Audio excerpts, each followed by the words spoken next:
Channel 5 Ukraine, Azat Safarov. Could you please tell about results of this meeting? I mean, some practical support from NATO. And could you please tell about, there was rumors about new trust funds after such commission today.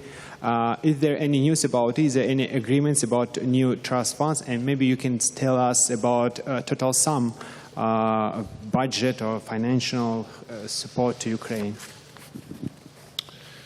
So we have set up the trust funds, and what we are doing now is that we are financing different programs by resources from the trust funds.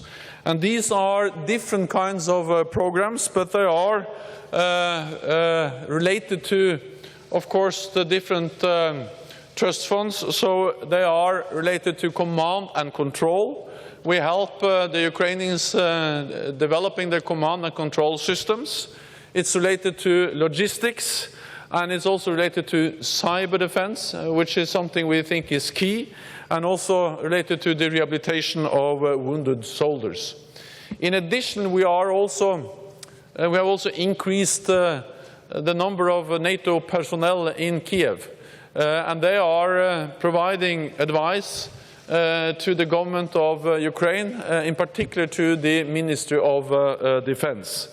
And as I also stated, we will also have a NATO-led exercise, disaster management exercise later this year. So we are stepping up our practical support for Ukraine. And what NATO does is that we provide strong political support for Ukraine. And I think that's also expressed by the high number of high-level visits from different NATO capitals to Ukraine and Kiev. And we are stepping up the practical support. In addition to this, there are several nations who are now providing more help on the bilateral level. Several NATO allies are stepping up their bilateral support for Ukraine.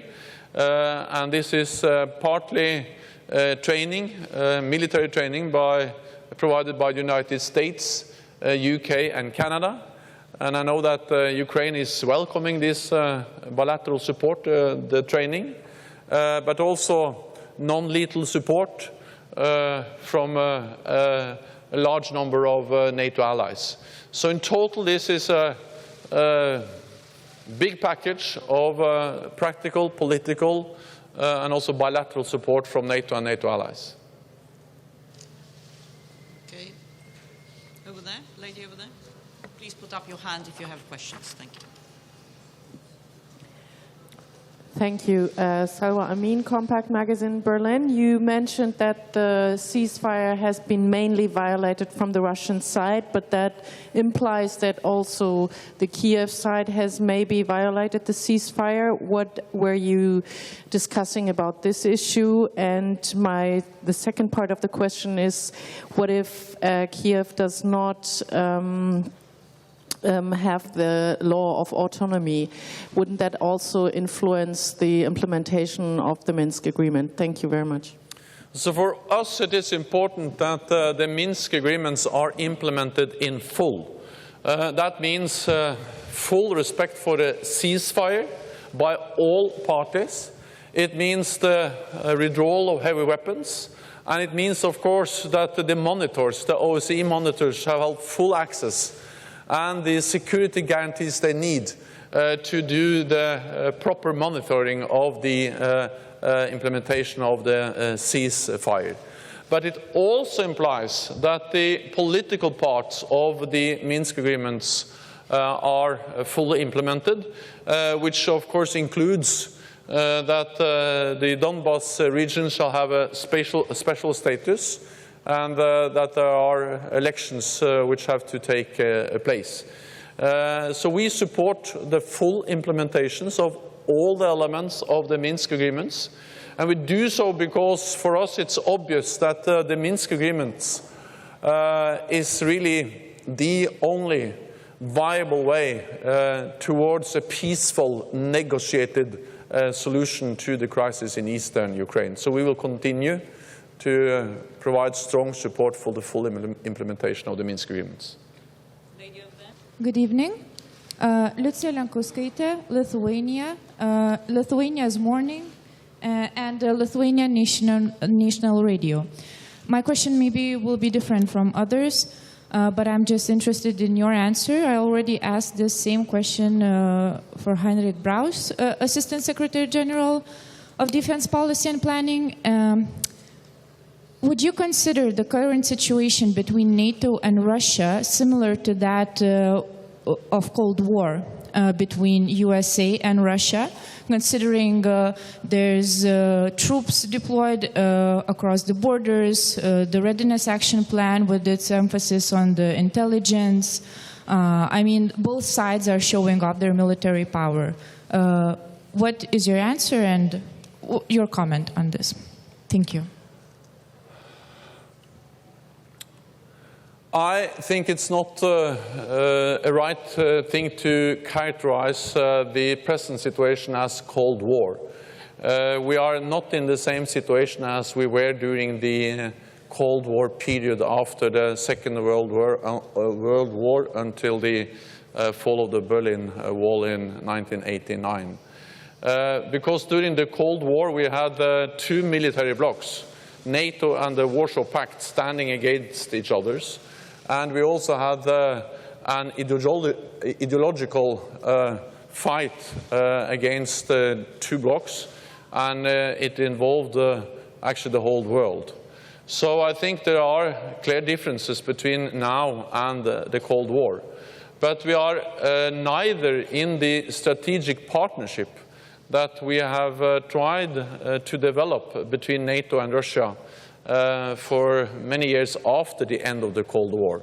So we are neither in the strategic partnership we have tried to develop or in a Cold War situation. We are in something which is different, and therefore we have to adapt our alliance to a new security environment, and that's exactly what we are doing, partly by increasing the readiness and the preparedness of our forces, and partly by working with the partners in our neighborhood, both in the east, Moldova, Georgia, Ukraine, but also in the south. So we are responding in a firm way, but everything we do is proportionate, defensive, and fully in line with our international obligations. Okay. One last question, lady over there, second row, please. Secretary General, Olga Kuznetsova from Russian Daily National Kommersant. I would like to ask you, what is NATO position on the idea of the deployment of peacekeeping contingent in Ukraine that earlier was put forward by the Ukrainian government? Thank you. Our focus now is the full implementation of the Minsk agreements, and I think that that is now the main purpose, is to make sure that the ceasefire is respected, that we have full withdrawal of the heavy weapons, and that the monitors are allowed to have full access, and that their political elements also are implemented by providing special status to Donetsk and Luhansk, and also having elections. Then I think that this is up to actually the parties who are negotiating and responsible for the implementation. They have to decide what will be the next steps. So I will not give any advice. I would only fully support the full implementation of the Minsk agreement, and our main focus is on that now. One last question, second row here, please.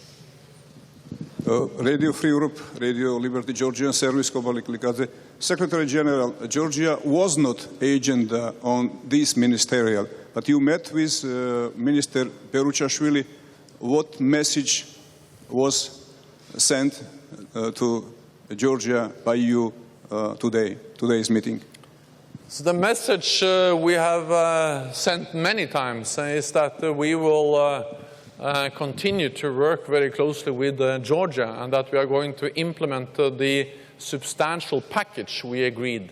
And this is about training, this is about establishing a training center in Georgia, And it is about also